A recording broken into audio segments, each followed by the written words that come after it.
اعوذ باللہ من الشیطان الرجیم بسم اللہ الرحمن الرحیم۔ قرآنی صورتوں کے کچھ فضائل۔ سورہ فاتحہ قرآن مجید کی سب سے عظیم صورت ہے۔ ایک حدیث میں سورہ فاتحہ کو ایسا نور کہا گیا ہے جو پہلے کسی کو عطا نہیں کیا گیا۔ جس گھر میں سورہ بقرہ کی تلاوت کی جاتی ہے، شیطان اس گھر سے بھاگ جاتا ہے۔ جو ہر نماز کے بعد آیت الکرسی کی تلاوت کرتا ہے، اسے جنت میں داخلے سے صرف موت نے روک رکھا ہے۔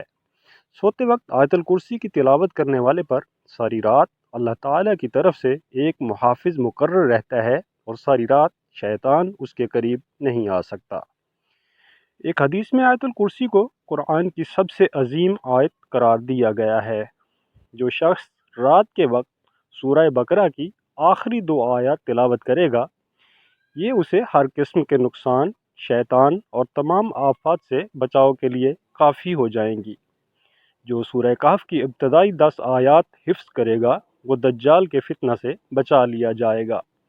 جو شخص سورہ ملک کی تلاوت کرتا رہا تو سورت اس کے حق میں سفارش کرے گی حتیٰ کہ اسے بخش دیا جائے گا۔ سورہ اخلاص اجر و ثواب میں 1/3 قرآن کے ثواب کے برابر ہے۔ ایک آدمی کو سورہ اخلاص سے بہت محبت تھی اور اس محبت کی وجہ سے وہ اس سورت کو ہر نماز کی قرات کے اختتام پر پڑھتا تھا۔ اللہ تعالیٰ نے اس کی اس سورت سے محبت کی وجہ سے اسے جنت میں داخل کر دیا۔